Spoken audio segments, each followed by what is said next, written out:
Hello everyone, my name is Pavitra. Today's topic is plate load test becomes highway engineering.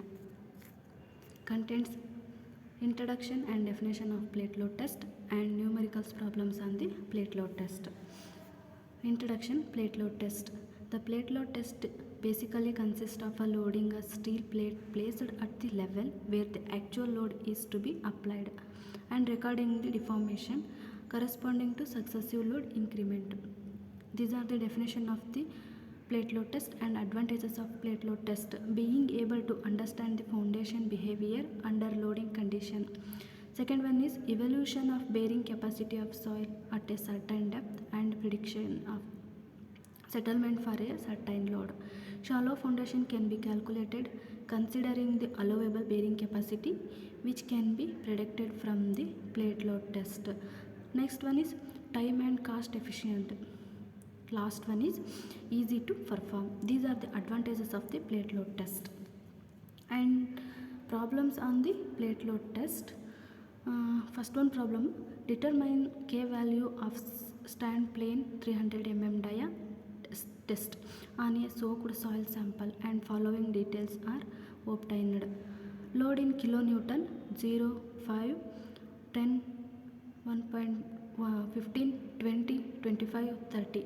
Mean settlement in mm 0, 0.42, 0.86, 1.15, 1.90, 2.15, 2.50. Solution: first of all calculate the K dash.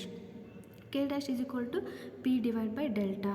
P is equal to load by area. Delta is equal to constant 1.5. These are readings are taken and plot the graph sheet.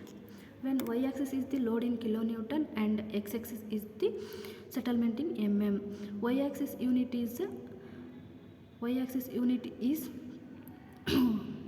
1 unit is equal to 5 kilonewton and x-axis is equal to 0.25 mm. The 0.25 mm is starting point and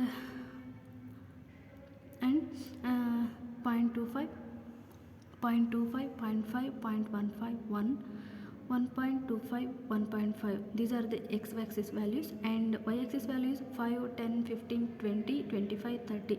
These are the y-axis value. To plot the diagram in delta value 1.25, these are the coincide of the delta value 1.25. Taken these readings. The load P at 1.25 mm is equal to 16.80 kilonewton and taken the load K is equal to 168 into 10 to the power of 3 divided by pi by 4 into 300 into 300 divided by delta means 1.25 is equal to 0.919 Newton per millimeter square.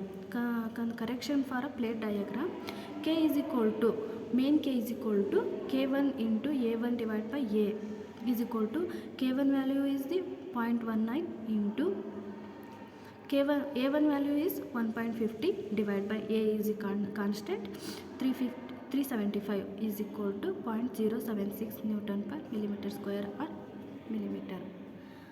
These are the solution of the plate load test. First one problem and second one problem is load in kilonewton 0, 0.0, 460, 900, 1180, 1360, 1480, 1590 and finally 1640. Mean settlement in mm 0, 0.24, 0.52, 0.76, 1.02, 1.23, 1.53 and finally 1.76. These are the readings of the load in kilonewton and mean settle in mm. Plot the diagram. X unit is equal to 0.2 mm. Y unit is equal to 1 unit is equal to 200 kg. When draw the graph in 1.25 because load at the delta value is 1.25. So point the all points in kilonewton and 1.25 where is the coincide of the point in y axis. So take the load P at 1.25 mm is equal to 1480 kg and 14 kilonewton, 80 kilonewton is the load. When load is considered, K1 is equal to 14,800 divided by pi divided by 4 into 300 into 300 divided by delta value is 1.25 is equal to 0.167 Newton per millimeter square or mm. Correction for a plate diagram. When K is equal to K1 into A1 divided by A is equal to 0.176 into 150 divided by 375 is equal to 0.064 Newton per mm square or millimeter. These are the solution of the second problem and completion of the plate load test. Thank you so much all.